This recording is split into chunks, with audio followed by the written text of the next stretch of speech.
Hello, everybody. Welcome to the Chicken Chess Club analysis of the seventh game in the World Championship match between Jan Nepomniachtchi and Ding Liren. The score is tied 3-3, and we have quite a battle ahead. I'm Jan Gustafsson, and I'm delighted to welcome back one of the Peters. Peter, are you insulted by being called one of the Peters? No. I am definitely one of the Peters of chess. That is my official title by this point. It's not a bad title. Laurent, what's your main title? Mind Games winner 2012? Yeah, French today. Today, maybe we will. I guess we can spoil that we saw French today. So some croissant jokes and came in, and yeah, that was very exciting. I was just watching the whole way while not commentating, contrary to you guys, and just enjoying the show. Let's begin our show then. Nepomniachtchi starts with 1e4. Not a surprise after he got good positions in Ding's two previous outings.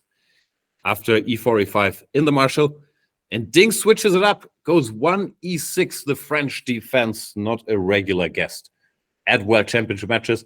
It's the opening of Ding's youth. He was playing this regularly until around 2012, 2013. Then he quit. Peter, what do you think about it?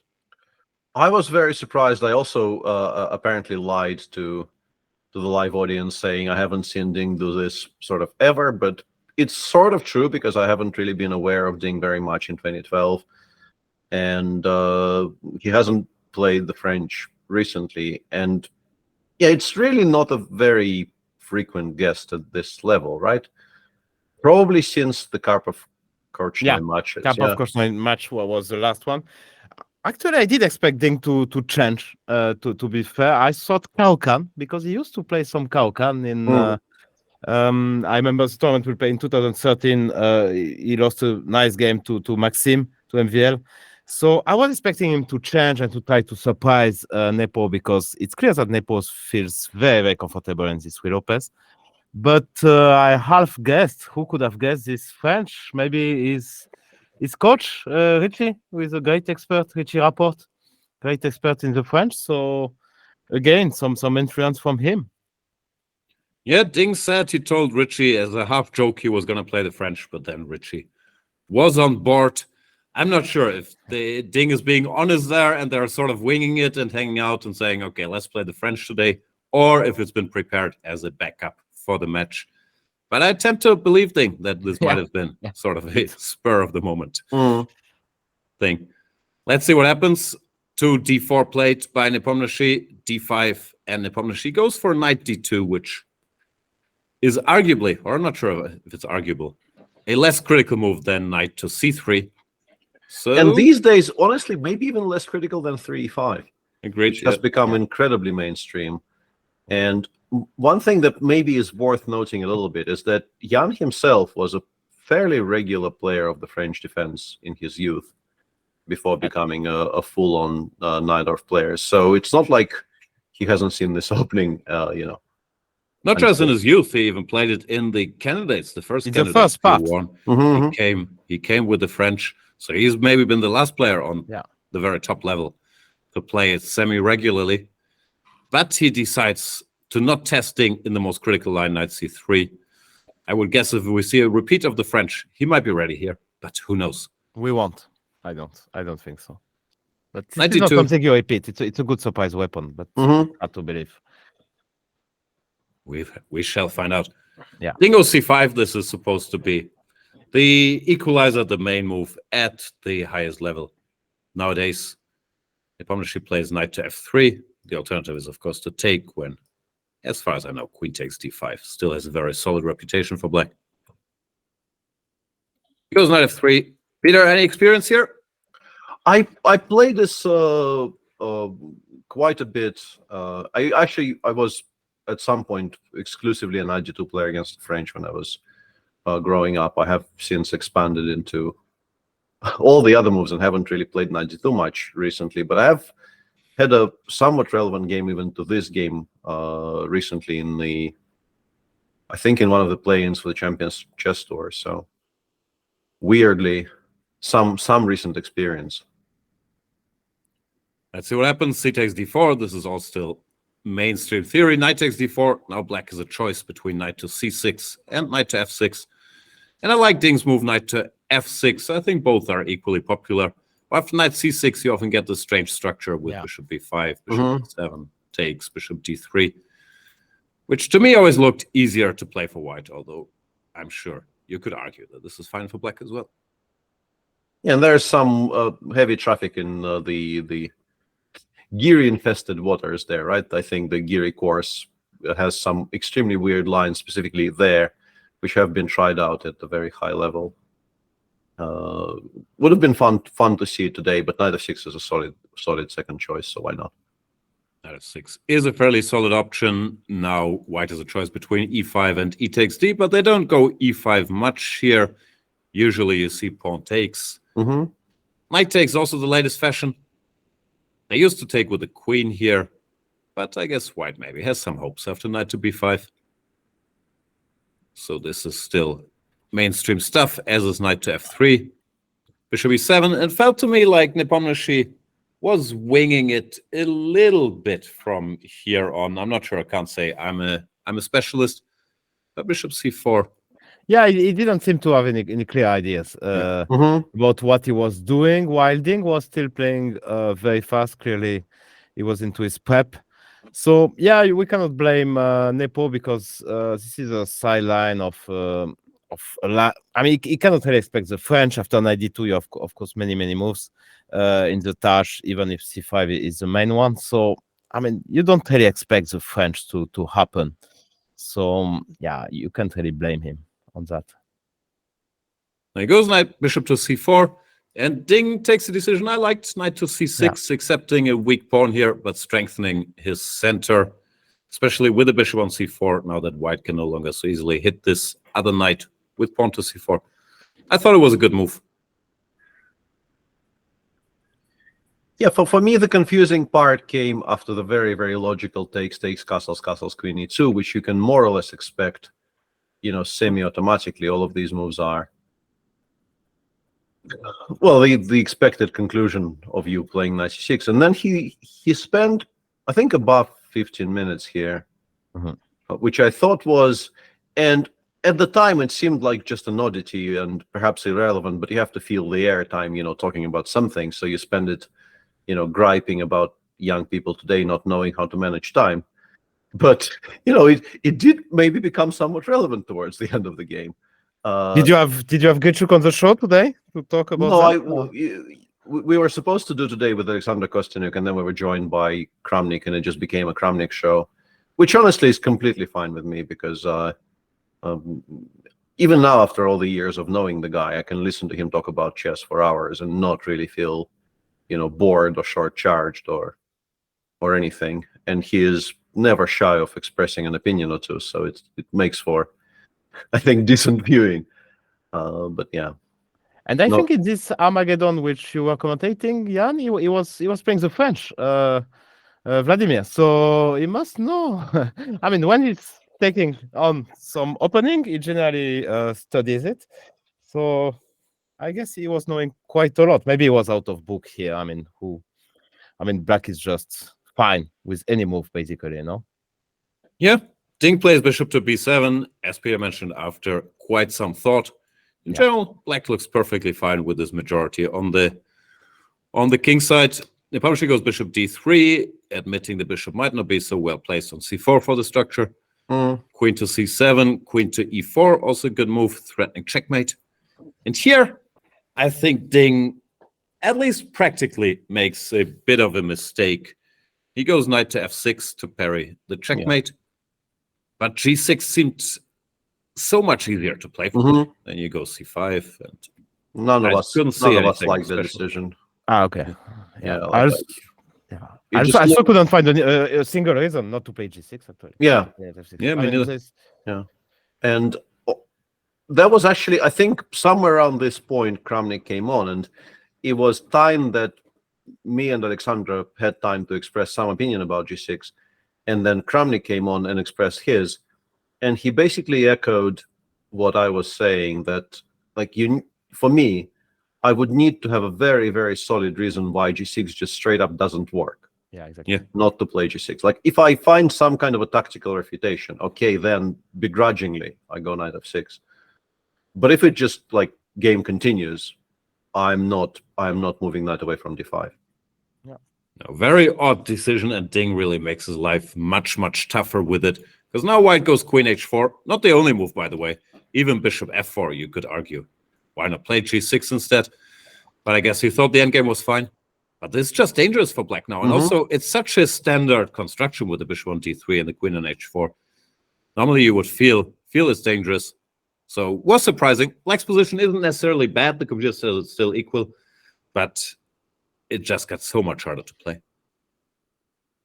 Yeah. Perhaps he Yeah. underestimated bishop f4 when he was playing knight f6, and he thought bishop g5 h6 is just completely fine here, and why should I be worried? But yeah, starting with bishop f4, he, I think, started to realize this is not very comfortable. But also with all the time he was spending to miss a move attacking the queen with tempo seems odd. But yeah, something went wrong there.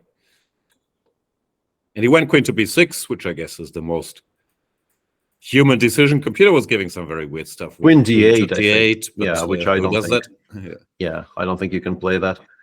Yeah, some sick lines here. Takes c4 or whatever. Then sometimes you survive because here you counterattack against the white queen in some lines. But no one plays queen d8, so he goes queen to b6, logically enough. Yeah, and then another very long pause after knight e5, which really was, I think, stranger than the previous one even, because first off, you are not really supposed to miss knight e5, and secondly, like, what are your choices now? It's threatening knight d7, yeah, and the knight can't take because of queen h7 checkmate. Here I sort of understood the pause. I think it's still an effect of this knight f6 bad decision, because after rook a8, which he played, and which is the logical move, you want this rook. Keep an eye on this pawn. You want to stop knight d7, activate the rook. I mean, like, okay, I understand you want to protect f7, but maybe you want to run with a king as well. So that's but I think very specifically, rook f8, Okay. bishop h7 is just massively stronger because f7 hangs immediately. Yeah, this doesn't work. Yeah, So okay. Yeah, there really aren't any choices anymore. yeah, actually, yeah, that's a very good point. Yeah. So that's why, you don't hesitate with, with these hooks in general. It takes a lot of time to decide which hooks, but which hook you have to put. But here there's a tactical reason. So Yeah, but you have to calculate, for example, you don't resign after knight to g4. So I think that's why he spent time on alternatives, as unappealing as they might be. Apparently, you don't resign. The computer says you can sacrifice the exchange here, and you're actually fine. It's far from obvious to me why black is fine, to be honest. It gives some line like this. Takes, queen e3, queen b7, and says black is just doing well. But yeah, I was surprised. Yeah, it's not obvious, but I mean, a good thing for Ding, if this line were to materialize on the board, would be that many of these moves would be like borderline only choices. So I think he would be likely to find it after knight g4. If you don't take on d3, you are like massively unhappy. So yeah, maybe h5, but it's another sick computer move. So yeah, he had to calculate here. Nepomniachtchi, however, in his sort of typical style, I guess, plays logical moves quite quickly here. Rook a to e1, bringing reinforcements. Ding goes g6, which was a good move, cutting out. this is actually an interesting point, by the way, because it was missed by me as well, but chat informed us about an alternative, because g6 looks like a very, very logical and a very ambitious move, but there is an option here to sort of kill off the game by playing bishop a6. Yeah, but the thing is, then after the move c4, you once again have to do some sick stuff, because of course if the bishops are exchanged, then black is fine. But after c4, it looked like the follow-up was now to give the exchange. Play knight to d5. So bishop takes c4 doesn't work here. I assumed it was just bishop takes c4 here. No, Copy wanted knight d5, bishop c4, bishop d6. Bishop d6. Whoa, this I didn't see. Okay, that explains many things. Because let's say if you find bishop d6, you might just stop and not analyze any further. And okay. Yeah, this line, once again, not obvious to me. If black is fine, but computer gives equality. But I liked G6, how he played, just humanly stopping the nonsense. And here, Nepomniachtchi, once again, it has its pros and cons that sometimes he plays very quickly. But here I thought he blitzed out his move more or less, bishop G5, and it allowed Ding back into the game. I'm not sure what the best move is. I think Compi gives queen to H3, sidestepping some things and keeping some pressure. Yeah, But bishop G5 in 1 minute, I mean, he's not going to resign. So I was a bit surprised by that. Yeah. I think he just missed queen C7, because I think queen C7 is unbelievably missable. Just moves back, just generally quiet moves backwards in a very sharp tactical position where it seems like you have to play a tempo every move. I think they are very, very easy to just disappear off your field of vision. And also, the queen on b6 protects e6, which I feel I would feel during a game it's incredibly important. I'm not going to move my queen. I'm way too afraid of this knight f7 business, which could happen later in the game, but which never worked actually. So yeah, that was just incredibly this queen h3, queen c7 is incredibly good and concrete. Yeah. Queen h3 played. I'm not so sure. Maybe he missed queen c7, but it also didn't seem like the only good move. Like if I go knight d5 here, I'm also perfectly fine, I thought. So I wasn't so sure why he would blitz out bishop g5, because he then started thinking after rook d4. But okay, he just plays quickly, puts pressure, and Ding was taking his time, not dramatically, but you could feel him drifting into some sort of time trouble here. I think he was already getting close to half an hour when he played queen c7. I think he left himself maybe 25 minutes or thereabouts when he played queen c7, and that's for 21 moves in an incredibly complicated position. Yes. So that was quite remarkable watching him do this to himself. Also, as a true professional commentator, it took me until today to realize they have increments starting from move 61. Okay. Which makes all of this even more relevant. Yeah. Yeah. Queen c7. Now Nepomniachtchi started taking time as well. Yeah. I guess he was calculating c3 here, rook d5, f4, when play can get insanely sharp. The computer lines are, I don't think very easy to expect. c4, you could argue, makes sense, opening files, but knight takes c4, diagonals. Now the follow-up is h6, and good luck playing that in a World Championship match. Yeah. If bishop h6, rook h5 wins, and if queen takes h6, rook takes d3, so white has to go bishop h4, and he goes g5. Anyway, fun computer stuff. In the end is equal, but I don't think anybody plays like this. We would have been curious to see what Ding had in mind here. Yeah, I think he probably would have played c4 and then stopped after knight c4. And I think there are some ways for black there to get decent positional compensation without being a computer, but they're obviously not nearly as effective as what you've shown. Like for instance, you can go bishop c5 check, king h1, knight g4, which I thought does give black reasonable-ish game after, let's say, queen g4, rook d3 in human terms. Because you do have two very, very strong bishops. I don't think you're getting mated on the king side anymore. White just doesn't have enough attackers. If any rook ever lands on the second rank, g2 is going to become very weak. I can see the engine disagreeing with me as I say all these words. But I think, like in purely human terms, you don't think you're doing that poorly here with black. But yeah, finding h6 is borderline impossible, I would suggest. Yeah. Anyway, Nepomniachtchi didn't want any part of it, which is also understandable because it looks sort of scary, and he goes b3, trying to stop c4. After which Ding plays a good move, knight to h5. And it felt a bit like Ding was taking over if he could handle the clock situation. Nepomniachtchi here takes a very, very committal decision. Pawn to f4. Of course, in a way logical, but also weakening the king quite a bit. How did you feel about it? I felt it was, he was helped by the fact that his other decisions are no longer very comfortable anyway. Like, you don't really want to take on e7 because you have to deal with the constant threat of knight f4. And if you go bishop h6, I think once you realize rook h4 is going to be a move everywhere. Like I think it goes rook h4, queen e3, rook d8 here. Oh, you can go rook d8 actually. Oh, you can go rook d8 first, but Rook yeah, d8, and if knight take f7, this doesn't work because of rook h4 again. Yeah, rook h4. Yeah, and it's yeah, and the position becomes very, very messy, and messy in a way that I think you become a bit concerned with white because your pieces aren't really working together that well. And f4, in particular against somebody on 20 minutes, it looks like obviously very risky, but a kind of a decent bet, because if there is a solution, it's not going to be very obvious. Yeah. Jan said he missed or underestimated the move bishop d6, which he found very strong, and that's what Ding does.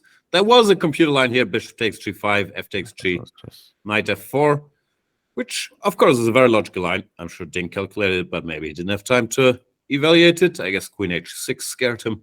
Yeah. c4, knight g4, f5, right? Yeah, that's unfindable again. This works for black. I don't know. It's sort of forcing, but yeah, it's, of course, incredibly committal. No, the line after actually knight takes g2, queen h6, knight takes g2 is very nice. You just take on g6 twice. And, well, the rook on f8 is unprotected, so it's mate on the next move on h8. So that's nice from Nepo, nice stuff. So that's why you don't take on g5 simply.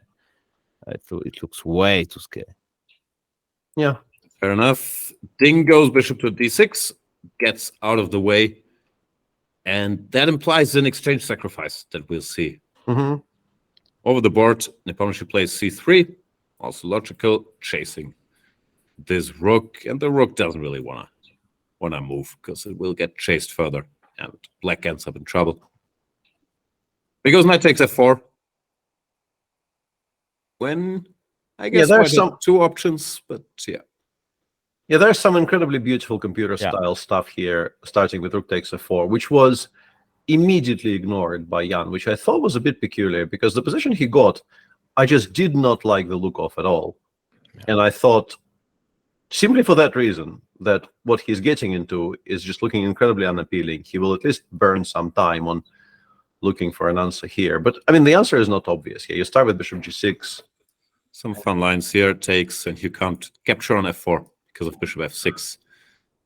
And checkmate is looming.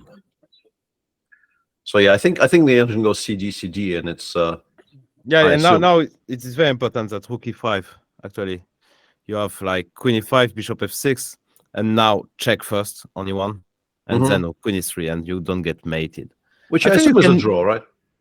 Yeah. The final position is probably a draw. Yeah. You just queen e3, you take, and actually after rook f4, you have rook c8. I was a bit curious on that because rook f4 looks like some kind of, but rook c8 is very nice. Yeah, threatening mate of our own. Mate. And if you go h3, let's say, you can just go, I guess, even rook I guess c5, we can even run king f8, king e8 if we really want to. As well. You know. But yeah, bishop takes g6. Spotting bishop g6 is maybe not that easy, frankly. Yeah. Some lines, but it looked like Jan, as usual, was playing quickly, and he decided, okay, rook f4, bishop e5 doesn't work, so let's do this. But actually, to be honest, around this point, they were about the same time on the clock. Yeah, which was the most surprising. It was like 10 minutes against 12 or something. I was very optimistic for my boy Ding, because as Peter said, it looks so nice. I mean, for black, actually, we will have a look after rook f4, bishop e5. I mean, two bishops, the center. Yeah, if you get the pawns going f5, e5, you can just storm and win the game very, very quickly. No, but even in more like prosaic fashion, very simply, c3 is hanging. Yeah. If you let it drop, you are probably just lost, not just because you lost the second pawn, but because the bishop on d4 will be, cannot be challenged, will stay there forever, completely dominating everything. So you are forced into really uncomfortable contortions here, just trying not to lose the pawn on c3 for nothing. Like, if your best move in this position is rook h4, which is what he plays. Yeah, I don't think it's the best move. For the record, there was rook f2 with a small tactic if takes, bishop g6, There's no check on d4, so Mhm. we can recapture here, and we'd be in good shape. But of course, black keeps having good compensation with any reasonable move here. Yeah.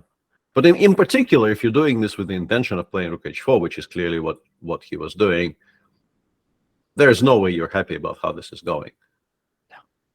Just looks very, very risky with this rook completely sidelined. Wow, that's for sure. Yeah. Yeah, it felt like Ding was taking over a little bit, but of course, the clock was ticking. We're only at move 25. Wasn't dramatic yet, but he didn't have a lot of time left. Goes rook d8, plays very well here for a while. Bishop to e4, also extremely logical to neutralize this. Now, once again, computer gives some strange moves like bishop a6, bishop c8, trying to keep the bishops, but you have to spot that after takes, you go bishop g7, which no one does. So. That's not easy. No. Yeah. Yeah, bishop e4, rook h4. I found it very curious that the engine, I think, at least at low depth, was suggesting the move bishop b5, f4 here, which I think is very, very difficult to see with the very direct idea of just going f5, e5, and d4.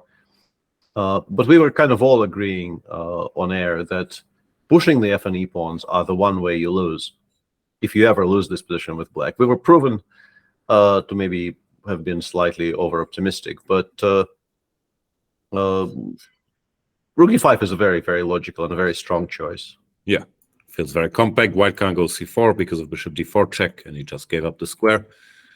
So Nepomniachtchi decides to return here, which is not a sign things are going great. Targeting this pawn. Ding keeps playing very strongly. He sees he can't ignore this attack for a move. Goes queen to d6, reinforcing on the d file. And if takes, he has rook to d1, which was winning for black because the white king is just too alone now. And there's no real play here. This bishop covers everything. Yeah, I felt Ding was a favorite now in that game, especially the clock were very close. And it looks actually, I mean, you are controlling the d file. I mean, this rook on h4 is very weird. That's just looks so difficult to play actually for white. But yeah, we'll see what happens actually. Yeah, Nepomniachtchi goes queen e3. Magnus once said Nepomniachtchi is the strongest player in the world with the heavy pieces. So maybe he had that going in his favor here. Threatening queen h6, but Ding keeps playing well. Goes h5, cuts that out. Pawn to g3. And there was still time on the clock. Not a lot is move 30, but I think Ding still had, I don't know, 8-9 minutes, but he started burning quite some time here. Plays a good move, bishop f6. The rook goes away, rook to c4. And now, after more thought, he decides to spice it up with h4. Computer doesn't dislike this. Would he have done this, Peter? Is this the way? And very, very specifically, I wouldn't have done it. Like, if I don't see bishop b5, which he clearly hasn't because he hasn't played it, there is no way I play h4 specifically because of gh, because it's not maybe even the best move in the position, but if you don't have a refutation for it, you've made your situation much riskier suddenly because your one pawn for the exchange is gone. It gives white a potential, tin opener with h4, h5. And just generally, why not just wait until move 40 here? You can, like, a5, king g7 are all very logical follow-ups here, even if you don't want to make any immediate progress. Just do some tidying up and then decide. Yeah, especially in time trouble, how you don't play, king g7, for example. I also found very confusing, unless he spotted a great tactic after h4, which he hadn't. So the following is really, really hard to explain because, okay, it was low on time, but not crazy low, and his position is stable. Compe also gives some nice maneuvers, which I guess aren't so obvious, but he likes to move bishop d8, Ding's specialty, but maybe not in this position, I guess, sometimes hitting at c4. Yeah. But yeah, king g7 looks so normal. And what what's not to like, actually? That's just I fully agree with Peter.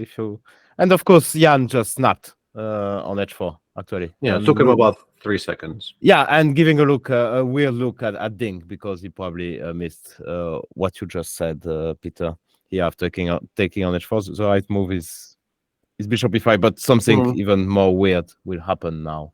Yeah. Jan.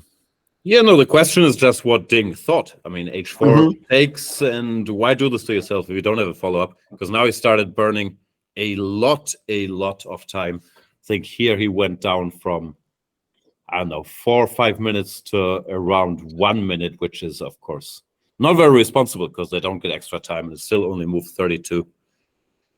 Yeah, computer-wise, he's doing great after bishop e5, but now it's really just down to very direct play. I'm sure he considered it, because you consider every forcing move in this position, including obviously the ones threatening stuff with check. And my feeling is he probably missed a good reply to queen e2. I guess he got here and he thought queen e2, and he's kind of stalemated because rook e2, queen e5. I think bishop f4 here is very strong, right? Bishop f4, and then we start landing rooks on d2 and so on, and white's position becomes difficult to play. And black is definitely not running any risks.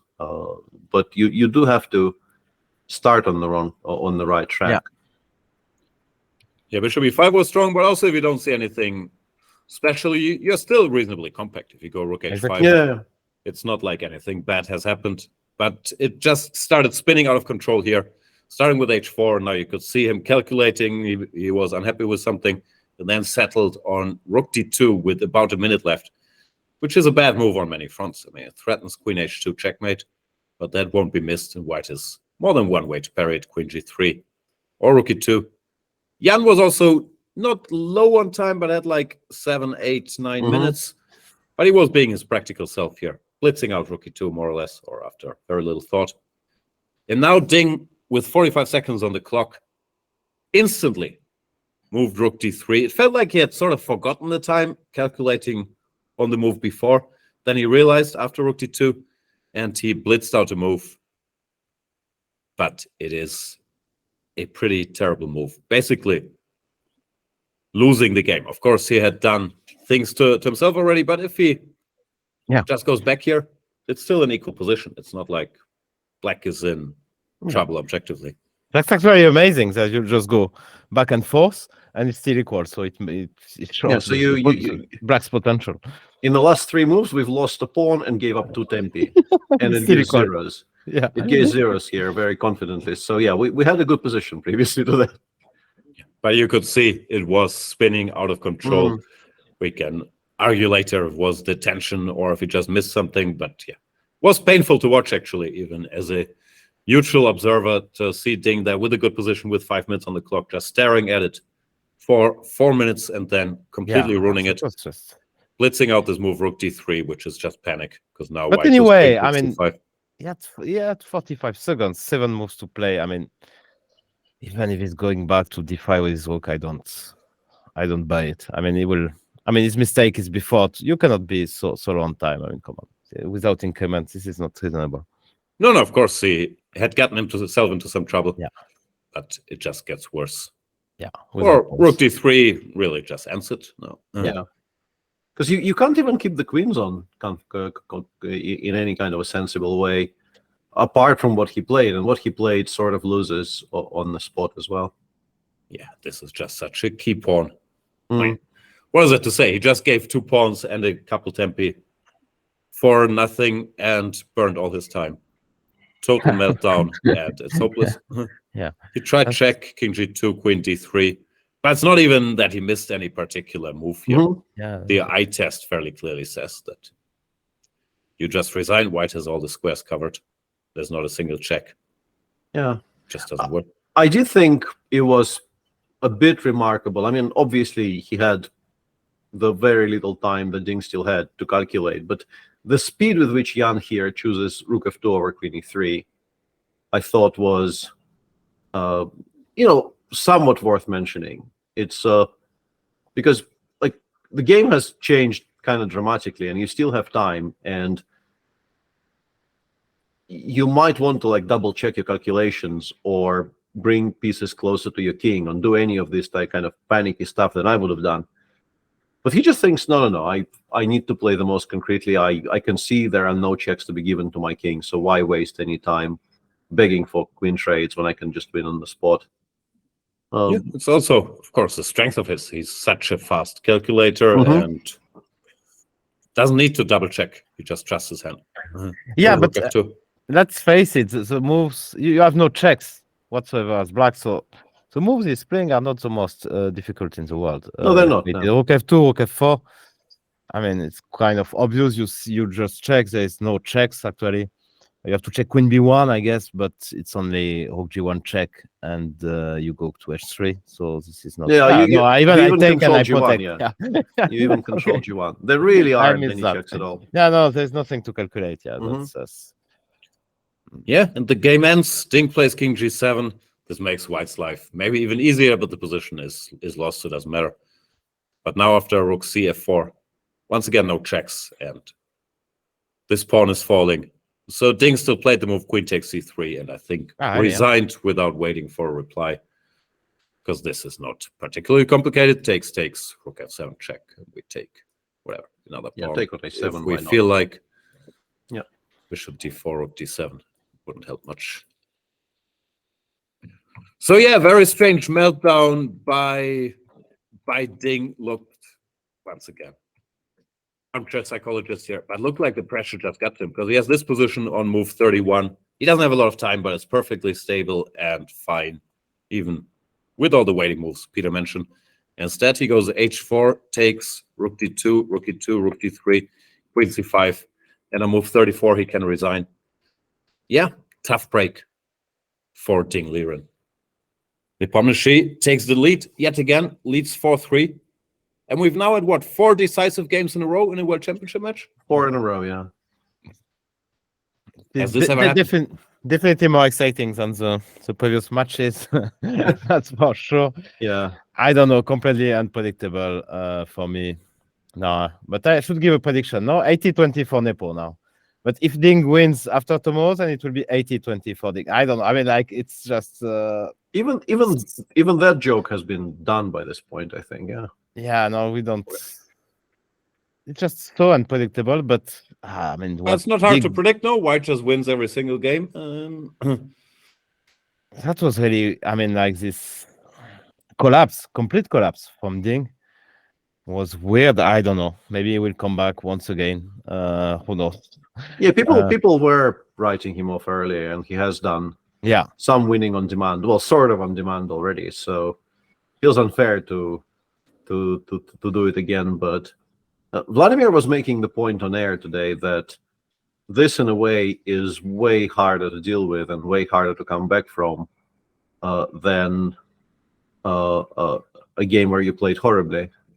Yeah, because this is today he just did it to himself. Like, because this is just a failure of nerve, just a very sort of clearly well-defined, well-observed by everybody failure of nerve, and it's much harder to come back from your nerve starting to completely go than it is from just something in your chest malfunctioning for a day. Don't know if that's necessarily true, but sounded true-ish. Especially with the pundits, us included, pushing the narrative that Nepomniachtchi might tilt or might melt down after losing a game, and to see such a big meltdown from Ding just collapsing under but the pressure, must be tough to compare. Our reporter, Richie boy, Richard Rapport, he's on site. He will give some great advice to Ding. We will see a call system in the next game or something like that. And here we go. You just play E3, Time Bishop for D3, B3, Bishop B2, and you go there and you win. Time for some emergency listening to Blood on the Tracks on repeat and go from there. Was that Dylan? Yes. That's what they're doing. The match stays exciting, that's for sure. What a drama. Thank you so much for watching this video. Thank you so much, Peter, for joining the little chicken show yet again. Yeah. See you next time. Bye-bye.